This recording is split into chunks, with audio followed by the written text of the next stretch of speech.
Smile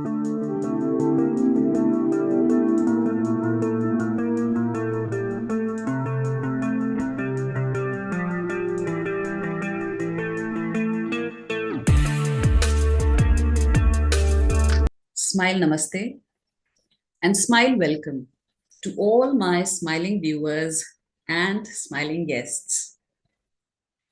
इस बार फिर मैं स्माइलर राखी आपके सामने इन अ स्माइल टॉक शो के 7वें एपिसोड की शुरुआत कर रही हूँ। यहाँ हम बात करते हैं स्माइल के जरिए अपने शरीर और मन के कष्टों को दूर करने की और कोशिश एक स्माइल सिविलाइजेशन की तरफ धीरे धीरे अग्रसर होने की, जो हमारे गुरु और स्माइल मेडिटेशन के जनक प्रोफेसर पाक जेवू का सपना है। So let's begin this episode with a big smile and let me introduce our distinguished guests one by one. Dr. Monisha Rawat. She, after 24 years of practicing medicine, took a transformative turn to healing without medicines. She is Professor Park Jae-woo's student, holistic counselor and life coach, international lecturer for Sujog and Smile Tai Chi. She is also a research scientist in nutritional and cellular healing. She has numerous recognitions and awards on her name. The list is long, but I'll just name a few. India's Best Therapist Award, Excellence Award by Ishma World Foundation, World Alternative Therapy Recognition and Fellowship Award. She is also the founder of Monisha's Mantra. A very, smiling namaste to all of you. We have another distinguished guest, Neena Sagarji. She is a professionally trained singer. She underwent a transformative path of healing, strength, and self-discipline during a phase of severe spine issues. This journey led to the creation of ASMYI Yoga Center, a place for therapeutic wisdom of Iyengar Yoga, empowering, guiding, and healing hundreds towards healthier and more aligned lives. Neena जी, आपका इस inner smile talk show में बहुत बहुत स्वागत है. Thank you so much. I'm Neena Sagar from Iyengar Yoga Center. And we also have today our very own smiler, शीतल देशमुख जी. शीतल जी 2014 से GD public school की principal होने के साथ साथ श्रम शक्ति मानव एवं ग्रामीण विकास बहुउद्देश्य संस्था अमरावती की सेक्रेटरी हैं. सन 2020 से ओरिजिन स्माइल फाउंडेशन से जुड़ने के पश्चात वे विद्यालय में प्रतिदिन स्टाफ एवं विद्यार्थियों के लिए स्माइल मेडिटेशन सत्र आयोजित कर रही हैं, जिसके माध्यम से मानसिक स्वास्थ्य, सकारात्मक सोच एवं आंतरिक शक्ति को बढ़ावा देने में महत्वपूर्ण योगदान है.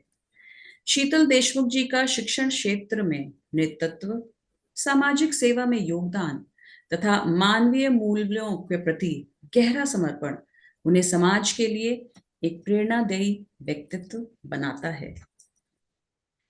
So we will be talking today about suffering, its causes, and how it can lead us to spiritual awakening. Buddhism frames suffering as inherent to existence, which is caused by attachment, and understanding it deeply is the first step towards awakening. By recognizing attachment to worldly desires as the cause of suffering, one can walk the path of liberation through the noble eightfold path. Hindu धर्म दुखों या कष्टों को पिछले कर्मों से जोड़ता है और दुख को स्वीकार कर सहन करना तथा आसक्ति मुक्त अभ्यास करना आध्यात्मिक मुक्ति या मोक्ष की ओर ले जाता है. Modern perspectives emphasize acceptance of reality to distinguish inevitable pain from optional suffering and that this suffering can foster mindfulness, resilience, and authenticity when approached with acceptance rather than avoidance. तो हम शुरुआत करते हैं आज के शो की। मोनिशा जी, मैं आपसे पहले पूछना चाहूंगी कि दुख या कष्ट क्या है और इसका वास्तविक कारण क्या होता है? What is suffering and what are its causes? Thank you Rakhi ji. तो सफरिंग की परिभाषा मैं ये समझती हूँ कि हम सब जीवन में सुख शांति से जीना चाहते हैं। हमेशा हम चाहते हैं कि खुशियाँ भरी हो हमारे जीवन में। एक हमारी सक्सेस स्टोरी होनी चाहिए और हर व्यक्ति की अपनी डेफिनेशन होती है एक सक्सेस स्टोरी की, और उसी हिसाब से हम अपने सपने बुनते हैं और उस राह पे चल पड़ते हैं और सोचते हैं कि जैसे हमने सोचा है उसी हिसाब से जीवन बीतेगा। पर होता ऐसा है कि अक्सर बहुत सारी बातें, बहुत सारे सिचुएशंस ऐसे आते हैं लाइफ में कि जो हमारे हिसाब के, हमारे अनुसार नहीं होते हैं, और तब हमें ये सफरिंग होती है, दुख होता है। तो अगर हम देखें, दुख सफरिंग का सबसे बड़ा जो कारण है वो है इग्नोरेंस। हमें इस बात का ज्ञान ही नहीं है कि हमने फर्स्ट एक्सेप्ट किया है, ये हमको ये एक्सेप्ट करना है कि yes, we are going through a problem. और दुख कहते हैं कि हमने, it's a reaction to a problem, to a situation जिसको हम एक्सेप्ट नहीं कर पा रहे हैं। ऐसे कहते हैं ना, pain is inevitable but suffering is optional. आप किसी से प्यार करते हैं बहुत और उनसे बिछड़ गए हैं तो बहुत तकलीफ होती है, बहुत दर्द होता है, बट सफरिंग आपके हाथ में है, इट्स अ रिएक्शन। आपने देखा होगा बहुत बार लोग एक सिचुएशन को रिएक्ट अलग अलग ढंग से करते हैं। दर्द है, पर किस तरह से मुझे सफर करना है, कि करना भी है कि नहीं, तो ये मेरी वजह से है। तो ये अगर हम समझ गए।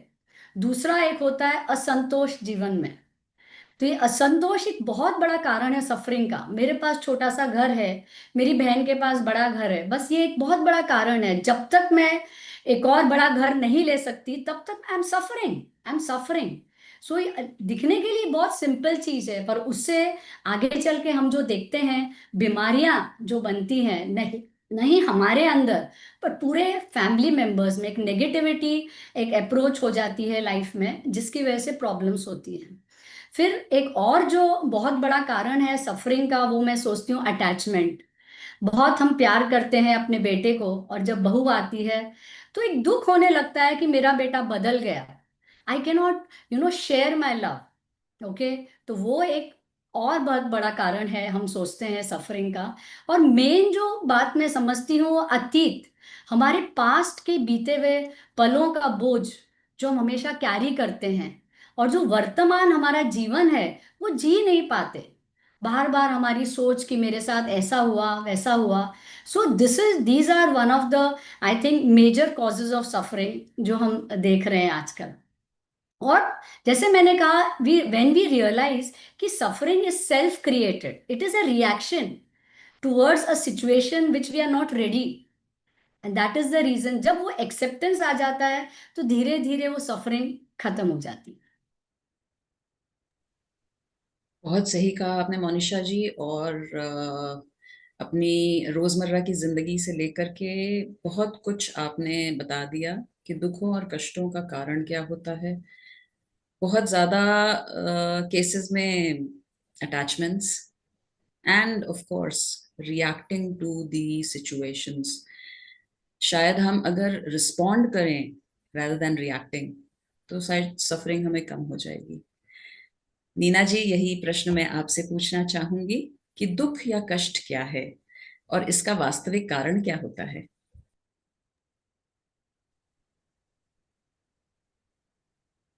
हेलो टू एवरीबॉडी, नमस्कार। मेरे ख्याल से दुख जो है अज्ञान का कारण है। हमें दिशा नहीं दिखती, हम उसको जान नहीं पाते कि ये दुख कैसे हमारे पास आया। दुख कई तरह के हैं, हम दुख की डेफिनेशंस को क्लियर नहीं कर सकते। वो फिजिकली भी हो सकता है, मेंटली भी हो सकता है, अकॉर्डिंग टू द सिचुएशन भी हो सकता है, वो बीता हुआ दुख भी हो सकता है, और सडनली प्रेजेंट दुख भी हो सकता है।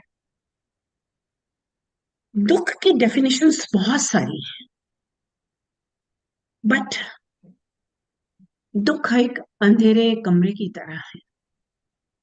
अगर एक अंधेरे कमरे में दिया जलाए तो रोशनी हो जाती है, ना कि अंधेरे को दूर हटाया जाए। रोशनी धीरे से हो रही है, तो दुख भी ऐसा ही है। अगर आप थोड़ा सा बैठकर उस दुख के बारे में एक शांत मन से, संयम से उसको ध्यान कीजिए कि ये दुख क्या है, इसका कारण क्या है, तो वो दुख आपको दुख नहीं देगा। वो आपकी अज्ञानता का कारण है। आप उसको समझने की कोशिश करिए कि दुख है कहाँ से, क्यों चला है। ऐसा मानना बिल्कुल गलत है कि आपके पिछले कर्मों के ही सिर्फ फल हैं। ऐसा नहीं है, बिल्कुल भी नहीं है। अगर मैं कह सकती हूँ कि दिया जलाते ही रोशनी आती है, तो एक छोटी सी सोच भी आपका दिया बन सकती है। आपके ये मस्तिष्क को राह दिखा सकती है, क्योंकि दुख मन का कारण है, मन की सोच का कारण है, विचार का कारण है, विकार का कारण है। विकार और विचार में बहुत कम अंतर है। जो विकार है वो हमारे ही अंदर है, हम ही उनके कारण है। हम अपने ही विकारों को दूर नहीं करते और हर चीज को दुख का कारण देखकर उसे दर्शाते हैं कि मुझे ये दुख है, मुझे वो दुख है। लेकिन वो दुखों का कारण हम खुद ही हैं, हमारे अंदर के विकार हैं। लालसा, क्रोध, ईर्ष्या, कुछ भी चार पांच जो सबको मालूम है, वो हमारे हमेशा कंधों पे सवार ही रहते हैं, हमारे मस्तिष्क में विराजमान रहते हैं। कोई भी चीज हम सीधी देखते हुए भी उसको उल्टी ही देखते हैं, वही दुख का कारण होता है।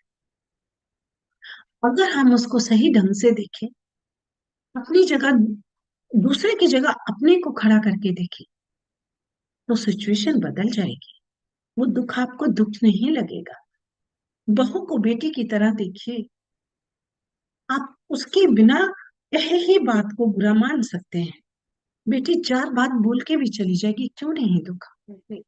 आप क्यों ऐसा बाद में विचार करते हो? क्योंकि बाद में भी विचार करते हो कि मेरी बहू ने मुझे ऐसा किया, या मेरे सन इन लॉ ने मुझे ऐसा किया, ऐसा मुझे गलत शब्द बोला। लेकिन आप जरा सा विचार कीजिए, आपकी बेटी भी ऐसा बोल के जाती है। इसका मतलब बहू और बेटी में या सन इन लॉ में ऐसा कोई विकार नहीं है। उनके अंदर कोई विकार नहीं, विकार आपके अंदर है। वहां आपने अपनी छवि वैसी बना रखी, तभी आप ऐसा सोचते हैं। आपके विकारों का दोष है। अपने विकारों से अपने विचारों को बदलो। जब आपके विचार सीधे हो जाएंगे, यूं क्षण पर एक चुटकी नहीं लगेगी बजाते हुए, और आपका सारा दुख खत्म हो जाएगा। क्योंकि ये विचार ही दुख का कारण है। रूट्स है हमारी, इन रूट्स के ऊपर काम करना बहुत जरूरी है। जैसे जैसे आपके विकार खत्म हो जाएंगे, विचार खत्म हो जाएंगे, शांत मन से जीना आ जाएगा। जब शांत मन से जीना शुरू करोगे तो सब तरफ सुख और सामान्य, संयम, सब जगह सामान्य दिखेगा। उसमें कहीं कोई दुख और सुख नहीं होगा। सुख भी नहीं होगा, ये भी मैं ध्यान दूं। ओनली दुख को मत दोष दीजिए। अगर सुख है तो दुख को भी आप उतना ही फील करोगे। It should be balance. How the balance? If the विचार इज बैलेंस, आप दोनों ही तराजू के दो पलड़े हैं, सुख भी और दुख भी। तो प्लीज अपने विचारों को शुद्धिकरण कीजिए। दिस इज अ अभ्यासा। Thank you so much. बहुत सही कहा आपने नीना जी। एक्चुअली अल्टीमेटली अज्ञानता ही मेन रीजन होता है।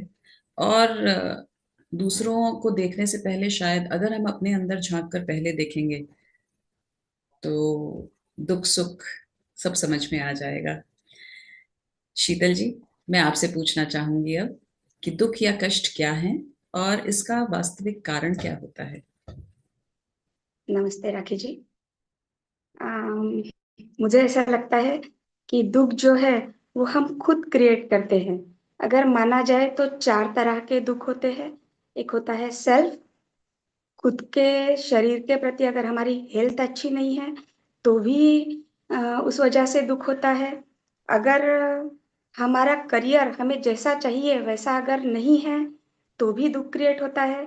और जैसा है फिर भी वहाँ हमारे मन जैसा नहीं होता है तो भी हमें सफरिंग आती है, दुख होता है। और दूसरा होता है फैमिली का, तीसरा होता है सोशल और चौथा होता है स्पिरिचुअल। तो एक एक मैं आपको बताऊंगी।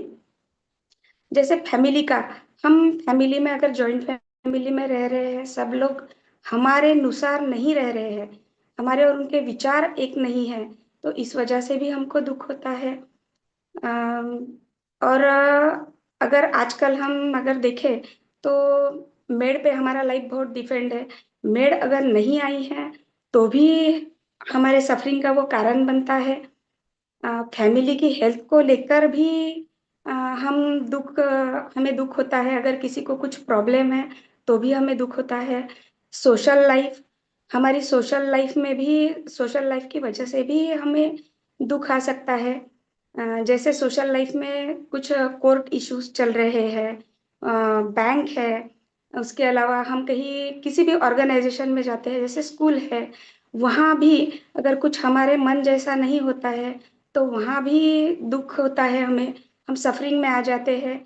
और चौथा जो है स्पिरिचुअल, ये वे पर चलने के बाद भी हमें सफरिंग होता ही है, क्योंकि कंपैरिजन, इसका रीजन जो होता है कंपैरिजन। हम जब देखते हैं कि ये व्यक्ति हमसे ज़्यादा स्पिरिचुअल है, ये देखकर भी दुख होता है।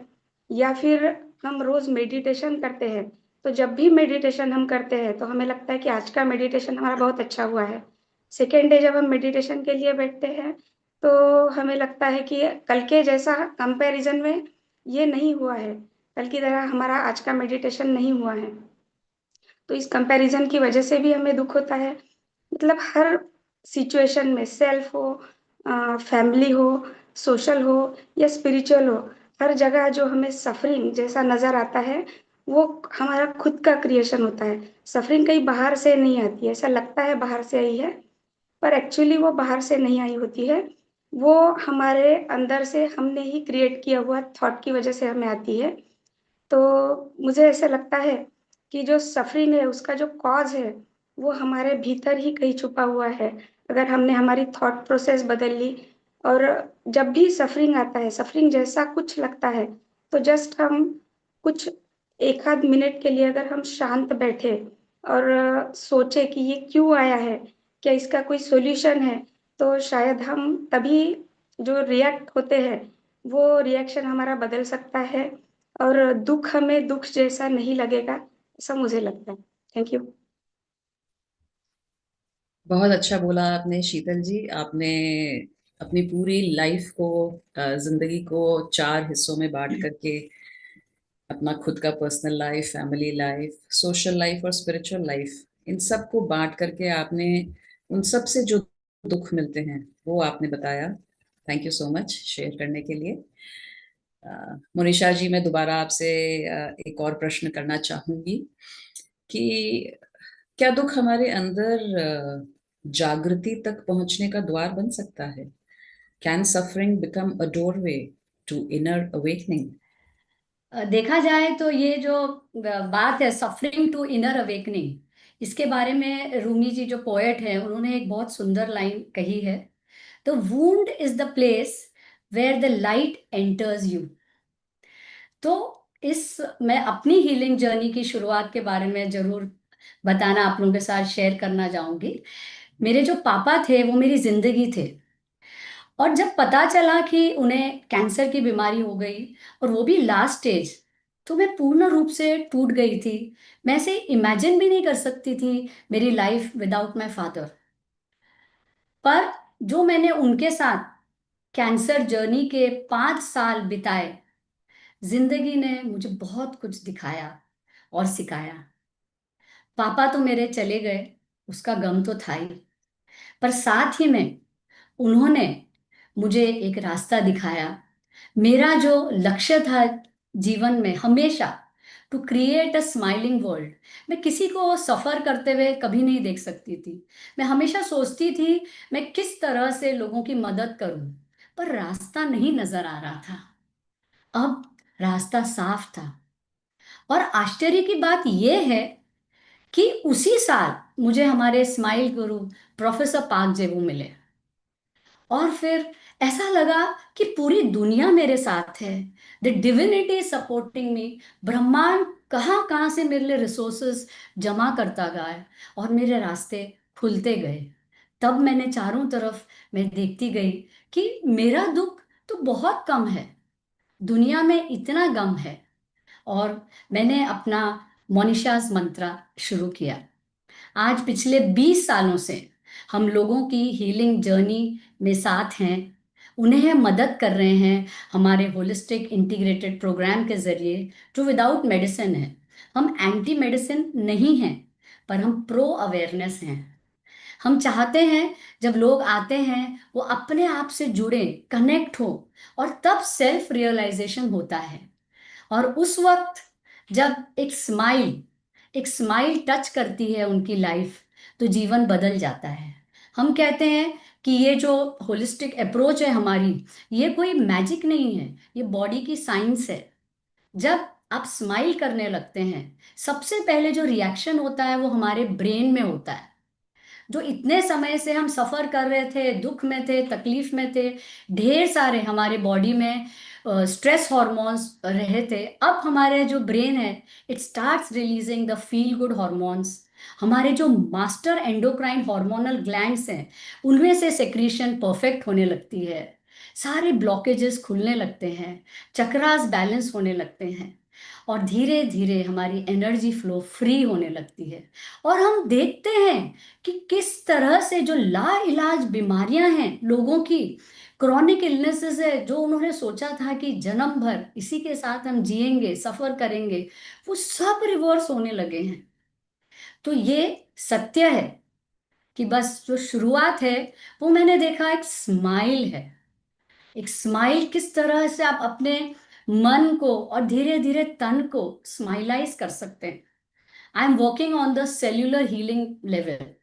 तो हमारे जो सैकड़ों सेल्स हैं, उनके अंदर जब आप स्माइल भरते हैं, तो automatically, this is the science of the body, automatically अपने ऑर्गन्स वापस हेल्दी होने लगते हैं, एनर्जाइज होने लगते हैं, सिस्टम्स काम करने लगते हैं, और धीरे धीरे हमारी पूरी दुनिया स्माइलिंग हो जाती है। तो ये मेरा एक्सपीरियंस रहा है हमारे मोनिशाज मंत्रा में। और मैं बहुत बहुत शुक्रगुजार हूँ कि मेरे जो लाइफ का टर्निंग पॉइंट थे, हमारे प्रोफेसर पाक जेबू रहे हैं। Thank you so much, Monisha ji, for sharing your experience, and all the very best to Monisha's mantra. Thank you ji. यही ख्वाहिश है कि आप हजारों हजारों और लोगों को स्माइल की दुनिया में ले जाएं, स्माइल का रास्ता दिखाएं, जो हमारे प्रोफेसर का एक सपना है, स्माइल सिविलाइजेशन की तरफ। All the very best to you. Thank you. Neena ji, आपसे पूछना चाहूंगी अब कि क्या दुख हमारे अंदर जागृति तक पहुंचने का द्वार बन सकता है?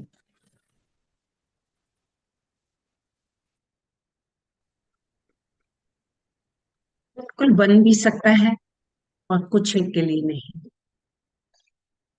कुछ एक के लिए नहीं, इसलिए कि जब तक उसके पास वो मंजिल, वहां तक जाने के लिए कोई रास्ता नहीं दिखता, तब तक वो नहीं पहुंच पाता वहां तक। उसको पहले कोई एक राहगीर चाहिए जो उसको मार्ग दिखाए, और वो दिशा भी दिखाए, मार्ग भी दिखाए, और मंजिल भी बताए कि यहाँ, हाँ, यहाँ सुख रखा है।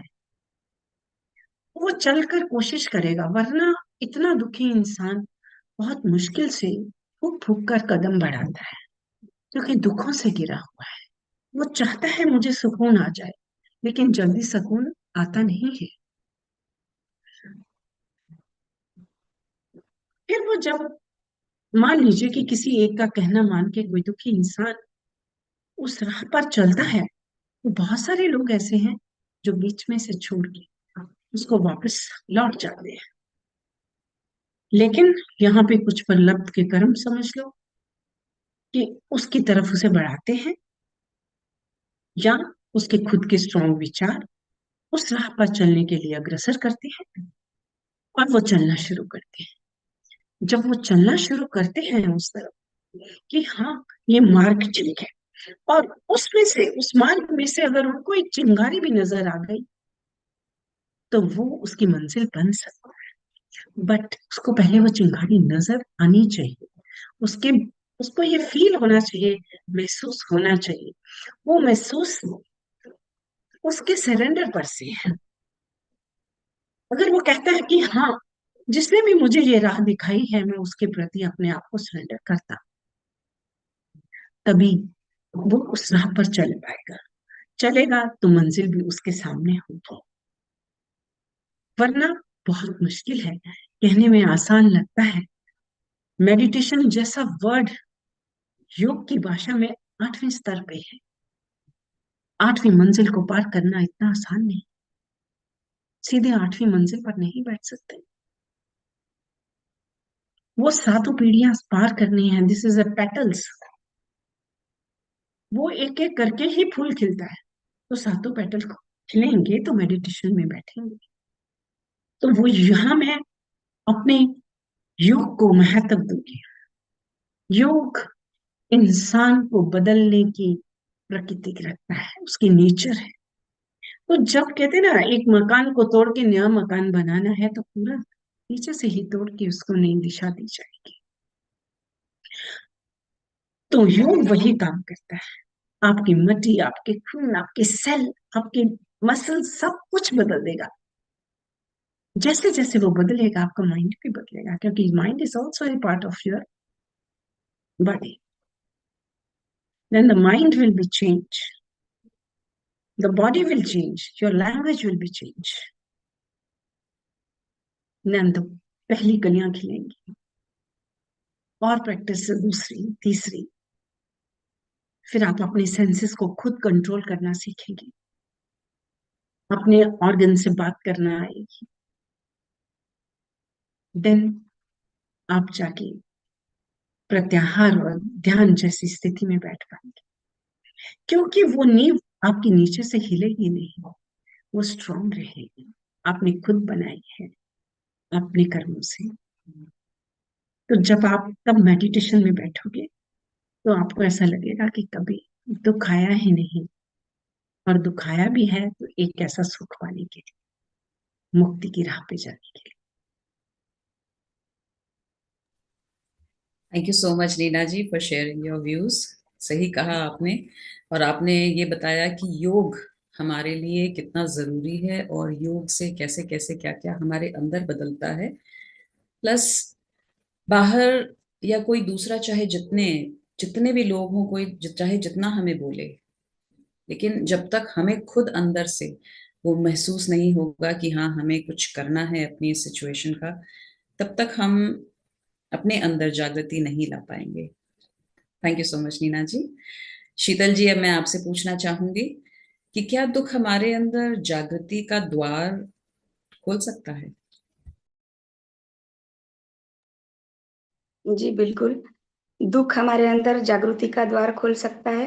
इसके लिए सबसे पहले तो हमें ये समझ में आना चाहिए कि हमें दुख है, ये एक्सेप्टेंस हमें होना चाहिए। बहुत बार ऐसे होता है कि दुख होता है और हम इतने हैबिचुअल हो जाते हैं कि हमें लगता है ठीक है चल रहा है, ऐसा ही होता है, सबके लाइफ में ऐसा ही होता है। तो सबसे पहले तो ये एक्सेप्टेंस ज़रूरी है कि हाँ हमें दुख है, ये हमारी पहली स्टेज हो गई। फिर ये दुख का कारण क्या है ये जानना दूसरा दूसरा स्टेप हो गया है कि दुख है पर इसका कारण क्या है ये जान लेना, ये सेकेंड स्टेप हो गई है, जो कि कारण अपने अंदर ही होता है। तीसरी स्टेज है, क्या इस दुख का अंत संभव है? तो हाँ, इस दुख का अंत संभव है, ये तीसरी स्टेज हो गई है। और चौथी है, अगर ये दुख का अंत संभव है तो उसका मार्ग क्या है, उस मार्ग पर चलना, उस मार्ग पर चलना और अपने दुखों का निवारण करना, ये चौथी स्टेप हो गई है। तो हमने पहले जाना कि हमें दुख है, ये एक्सेप्टेंस हम में आ गया कि हाँ ये दुख है। फिर उसका कारण भी हमने खोजा, वो कारण जो है वो खुद में है। और ये जो मैं बोल रही हूँ कि खुद में है कारण, तो ये मतलब मान लेना इतना सहज नहीं होता। हर कोई ये नहीं मानेगा कि हाँ ये कारण खुद में है। ये जैसे जैसे धीरे धीरे जो भी हमने मार्ग चुना है, जैसे मैं अपने बारे में बताऊं कि जब मुझे सफरिंग था, फिजिकल लेवल पर भी था, और फिजिकल लेवल की वजह से ही मेंटल लेवल पर भी बहुत ज्यादा सफरिंग था। और जैसे कि मैं अप डाउन करती थी और मेरा अप डाउन बहुत ज़्यादा था। तो मतलब बेस्ट डॉक्टर ने मुझे कहा था कि आप अभी अप डाउन छोड़ दीजिए। आपको ऐसा समझना कि हमको गाड़ी चलानी आती ही नहीं, इसकी की फेंक दीजिए आप, और अभी आप ऑटो लगाइए, जो भी है वो आप इस पे अभी सॉल्यूशन निकालिए, पर आप गाड़ी नहीं चला सकते। इसी बीच मुझे पता चला कि ऐसा भी कुछ हीलिंग है जो बिना दवाई के हमको अच्छा कर सकता है। तो स्माइलर वैशाली जी से मैंने जब हीलिंग लेना स्टार्ट किया, तो मुझे मतलब सच में ऐसा ये होने लगा आश्चर्य कि ऐसा भी कुछ है कि सिर्फ फिंगर्स पर हम कुछ लगा रहे हैं, कभी कलर कर रहे हैं, कभी मुद्रा लगा रहे हैं, कभी नीडल्स लगा रहे हैं, और अपना पेन अपने आप चले जा रहा है। एक्चुअली ये मेरे लिए खुद के लिए एक मिरेकल से कम नहीं था। फिर धीरे धीरे पता चला ये साइंस है और ये सबको पता चलना चाहिए। फिर लॉकडाउन में जब सर के क्लासेस हुए, मैंने खुद ने ये क्लासेस किए। और मेरा मतलब जब भी ये पेन होता था, इतना मतलब मैं वो बेयर नहीं कर पाती थी, वो पेन इतना पेन रहता था। फिर मेरे पास ऑप्शन क्या होता था, या तो मैं डॉक्टर के पास जाऊं, डॉक्टर से दवाई लूं लूं, या डॉक्टर के पास जाने का भी समय मेरे पास नहीं है तो मैं पेन किलर ले लूं। तो मतलब मैं पूरे साल भर में 12 मंथ्स में कम से कम 7 या 8 बार मैं पेन किलर ले ही लेती थी, हर मंथ में कभी 1 बार कभी 2 बार। ये मेरे साथ चल रहा था। और जैसे ही ये मार्ग से मैं जुड़ी और पहले हीलिंग लेती थी, फिर खुद का खुद हीलिंग करती थी। मेरी मतलब आज की डेट में मैं कभी भी पेन किलर नहीं लेती। ये मेरे लिए बहुत बड़ा अवार्ड है। और जैसा कि आपने कहा कि क्या हमारा अ, दुख हमारे अंदर जागृति का द्वार बन सकता है, तो यस डेफिनेटली बन सकता है। ये द्वार मेरे लिए स्माइल मेडिटेशन, मुद्रा मेडिटेशन का है। और ये दुख की वजह से ही ये मुझे मिला है, यह मुझे पता है। Thank you. बहुत बहुत शुक्रिया अपना अनुभव साझा करने के लिए शीतल जी। और बहुत खूबसूरती से आपने ये कहा कि हाँ, अपने दुखों को पहचान करके और आपके अंदर जो जागृति आई वो ऐसे ही बनी रहे। और यही है कि सब पहले अपने अंदर झांक कर देखें और उसी को एक जरिया बना लें अवेकनिंग का। थैंक यू सो मच शीतल जी। मोनिशा जी, मैं आपसे पूछना चाहूंगी, what is the deep relation between suffering, surrender and liberation? दुख, समर्पण और मुक्ति, इन दोनों के बीच में क्या गहरा संबंध है? कहते हैं ना, suffering is the catalyst to spiritual awakening. Catalyst का मतलब होता है it is a chemical reaction में एक रिएक्टेंट होता है जिसकी वजह से रिएक्शन फास्ट होता है। तो वैसे ही होता है हमारे जीवन में। जब हम सफरिंग में रहते हैं, वो कोई तो चाहिए जो उस इंसान का हाथ पकड़ के उसे सपोर्ट करे, उसे बाहर निकाले। और तब जो सेकंड स्टेज होती है वो सेल्फ रियलाइजेशन की होती है। जब मुझे ये समझ में आ रहा है कि ये कारण क्या है, फिर धीरे धीरे मेरे अंदर बदलाव आता है, धीरे अंदर मेरे अंदर स्माइल आती है। और मैं हमेशा सोचती हूँ कि जीवन हमारा नदी की तरह है। कैसे नदी मस्ती में बहती है, जहां जाती है धरती को हरा भरा करती जाती है, सबकी तृष्णा बुझाती है, चट्टानें भी उसे मिलती हैं, पर धीरे धीरे उसके थ्रू भी वो रास्ता निकालते हुए बहती है।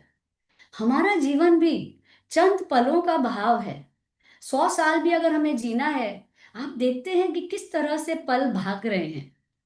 उसमें सुख भी है, दुख भी है। हमें लगता है जब सुख के पल हो ये कभी ना बीते, हम कोशिश करते हैं उन्हें पकड़ने की, पर वो नहीं रुकते हैं और लगता है दुख के पल बीत जाएं। पर जब इंसान एक सेल्फ रियलाइजेशन में होता है, जब उसे समझ में आ गया कि मुझे दोनों से सहना है, दोनों मेरे जीवन है और मेरे ऊपर है कि मैं पलों को यूं ही जाने दूं अपने जीवन में या उसमें हर पल में जिंदगी भरूं। अगर ये बात हमें समझ में आ गई तो एक सरेंडरेंस में, एक आत्मसमर्पित भाव से इंसान मस्ती के साथ जीने लगता है, मेहनत करता है, पर इस तरह से करता है कि जिसमें सबका फायदा हो, सब लोग स्माइलिंग हो। इस तरह से अगर हम मेहनत करें, जिए जिंदगी, बीतते जाए ये पल, और हम सबको पता है मस्ती जो लिबरेशन है फाइनल, वो तब, उसकी मस्ती कब होती है जब हम रियलाइज करते हैं कि नदी की तरह हम भी महासागर में विलीन होने वाले हैं। तो जब वो डर खत्म हो गया है कि बस अब जीना है सिर्फ अच्छाई और सच्चाई से, तो बस ये तीनों को हमको समझना है। और एक कहा जाए तो सबके जीवन का ये, मैं सोचती हूँ यही धार है कि जब होती है तकलीफ तब जाके हम ढूंढते हैं रास्ते, फिर जब सेल्फ रियलाइजेशन होता है फिर धीरे धीरे आत्मसमर्पित भाव से जीने लगते हैं और फाइनली वी आर लिबरेटेड।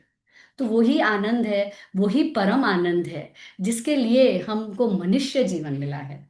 मैं तो यही सोचती हूँ, it's a smiling world and we all have to always smile. Thank you ji. Thank you so much Monisha ji, अपने व्यूज शेयर करने के लिए। और सही कहा आपने, हमारा जीवन एक नदी की तरह ही है कि उतार चढ़ाव आते रहेंगे, लेकिन उन्हीं उतार चढ़ावों से हमें सेल्फ रियलाइजेशन करना है और सरेंडर कर देना है उसके प्रति, नेचर के प्रति। तभी हम लिबरेशन, जो आपने कहा कि महासागर में विलीन होना, बहुत सुंदर। Thank you so much. Thank you ji. Thank Meena ji, यही प्रश्न मैं आपसे पूछना चाहूंगी कि दुख, समर्पण और मुक्ति, इन दोनों की, तीनों के बीच में क्या गहरा संबंध है? निशा जी ने बहुत ही अच्छा कहा है कि ये जीवन एक समुद्र की तरह है। इसमें लहरें उठती भी हैं और शांत भी होती हैं। हम जब दुखों से घिरे होते हैं तो वो दुख हमें पहाड़ जैसे तो उस वक्त लगते हैं, क्योंकि वो हमें सहने पड़ रहे हैं। हमें लगता है कि इससे तो मर जाना ही अच्छा है, ये क्या करना है ऐसे जीवन को, क्योंकि दुखों से घिरे हुए हैं। तब कोई राह नहीं दिखती। एक लंबे समय तक जब दुख घिरे रहते हैं, आप आपको कोई रास्ता नहीं दिखता, तो ऐसे में अगर आप देखोगे तो कोई एक नई राह जरूर दिख रही होगी। वो राह कौन सी होगी? आपको या तो भक्ति मार्ग की तरफ ले जाएगी, या कोई आपको स्पिरिचुअल बुक मिल जाएगी, कोई ना कोई इंडिकेशन जरूर आपके पास आएगी। क्योंकि आप इतने असहाय हैं, इतने दुखों से घिरे हुए हैं कि वो छोटी सी चीज आपका एक सहारा बन सकती है, लेकिन उस वक्त आपको बिल्कुल नहीं पता, क्योंकि आप तो दुखों की नाव में बैठे हैं। आपको उस दुख के, जो आने वाले सुख हैं, उसका नहीं पता। प्रेजेंट में जीते हैं, बहुत ज्यादा गिर जाते हैं तो गिरे गिरे कहीं ना कहीं आपको जरूर कोई लाइट नजर आती है। वो चाहे लाइट 2 लाइनों की लिखी हुई ही क्यों ना हो, आप उसको पढ़ते हैं, अच्छा लगता है, पढ़ते जाते हैं और अच्छा लगता है, बस पढ़ते जाते हैं। उस आपको नहीं मालूम कि वो क्यों हो रहा है, क्या हो रहा है। कोई आपसे अचानक से मिलने भी आएगा तो आपके दुख भरी कहानी भी सुनेगा, कुछ और भी बताएगा और कुछ पॉजिटिव राह भी दिखाएगा। और हो सकता है आपके जीवन में कोई ना कोई स्पिरिचुअल इंसान जरूर आपको टकरेगा। ऐसा जरूर होता है, क्योंकि उसी ने आपकी नैया को पार लगाना है। क्योंकि दुखों को झेल कर ही आप एक नई राह को निकालते हो। ये प्रकृति का नियम है। बदलाव, वेव्स उठेंगी तो शांत, शांत ही शांत नहीं रहेगी कभी, उठेंगी, बदलाव आएगी। ये प्राकृतिक है, हम भी प्राकृतिक है हिस्सा।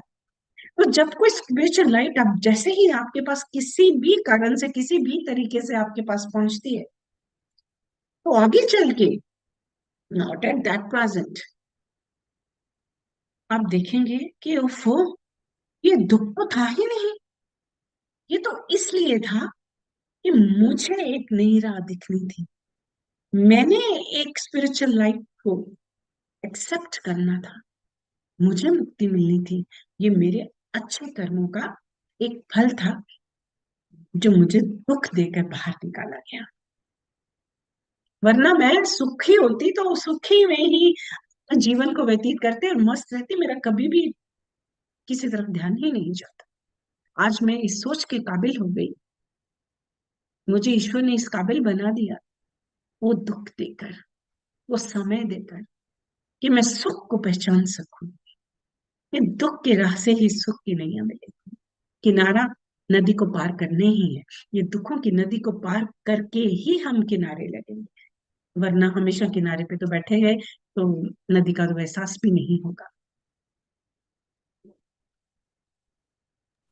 तो सुख दुखों की ही यात्रा है और सुख की फीलिंग है।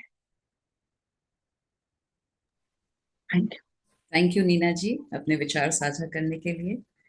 बहुत सही कहा आपने कि लाइफ में जितने भी एक्सपीरियंसेस होते हैं वो सब एक्चुअली हमें तराशने के लिए होते हैं कि हम हीरे की तरह चमक जाएं। और अगर इसमें एक गुरु का साथ मिल जाए या गुरु हमें तराश दे तो जिंदगी और आसान हो जाती है। तो शीतल जी, मैं आपसे पूछना चाहूंगी, दुख, समर्पण और मुक्ति, इन तीनों के बीच में क्या गहरा संबंध है? जी। अ, दुख जब आता है तो वो हमें अंदर से हिला देता है। हम पूरी तरह से हिल जाते हैं जब भी दुख आता है और दुख की वजह से ही हम कुछ खोजने लगते हैं, क्योंकि हमें उससे मार्ग चाहिए होता है बाहर निकलने का। तो दुख हमें अंदर तक हिला देता है। उसकी वजह से हम जिस मार्ग पर चलते हैं, वह मार्ग हमें झुकना सिखाता है। जैसे कि अ, जो भी स्पिरिचुअल वे हम अपनाते हैं, जैसे हम स्माइल मेडिटेशन कर रहे हैं, स्माइल के पाथ पे चल रहे हैं, तो इस मेडिटेशन ने, इस मार्ग ने हमें झुकना सिखाया है। दुखों पर जो हमको जो दुख हो रहे हैं, वो दुख हम कैसे कम कर सकते हैं या उससे कैसे ओवरकम कर सकते हैं, ये सिखाया है। मुक्ति जो है, मुक्ति मीन्स ओवरकम, हम उन दुखों से कैसे ओवरकम करते हैं। बस छोटे 4 इसमें मैं आपको बताऊंगी। दुख हमको बहुत हिला देता है, समर्पण हमको झुकना सिखा देता है और मुक्ति जो है हमें उठकर खड़ा होना सिखाती है, जो कि इस स्माइल मेडिटेशन ने हमें सिखाया है। बस इतना ही कहना चाहूंगी। Thank you. बहुत अच्छा कहा शीतल जी। सिर्फ चंद शब्दों में आपने बहुत कुछ बोल दिया कि जब हम झुकते हैं तभी हम फिर से अपनी इनर अवेकनिंग में उठते हैं। मेरी नानी कहा करती थी, गिरते हैं शहसवार ही मैदाने जंग में, जो गिरे नहीं वो क्या खाक उठेंगे। कष्ट अक्सर एक अंत के रूप में समाप्त नहीं होता, बल्कि यह एक परिवर्तनीय शक्ति के रूप में कार्य करता है, जो दर्द को स्वीकार करने और उसके बाद पुनर्निर्माण के माध्यम से विकास करता है। Hardships make us strong, problems give birth to wisdom, and sorrows cultivate compassion. And accepting whatever is coming our way, the entire universe, accepting the truth as it is, with a smile. This is my mantra for staying away from sufferings. So, what's yours? And I sincerely request all my viewers to contemplate on this today's topic and try to practice in daily life. इसके साथ ही मैं ये episode यहाँ समाप्त करना चाहूंगी। Thank you so much to our distinguished guests. Thank you Manisha ji, Neena ji, Sheetal ji, अपना कीमती वक्त देने के लिए और इतने सुंदर अनुभव और अपने विचार साझा करने के लिए। इनर स्माइल टॉक शो के ऑर्गेनाइजर्स को, जिन्होंने मुझे मौका दिया यहाँ पर एक बार फिर कुछ बोलने का, और अंत में अपने गुरु डॉक्टर पंकज जैन और प्रोफेसर पाक जेबू का, जिन्होंने हमें इस स्माइल सिविलाइजेशन के लिए तैयार किया है और हम इसी स्माइल पाथ की तरफ अग्रसर हैं। आएंगे आपके सामने फिर एक नया एपिसोड लेकर के, एक नए टॉपिक के साथ, कुछ और डिस्टिंग्विश्ड गेस्ट्स के साथ। Stay tuned till then. Thank you.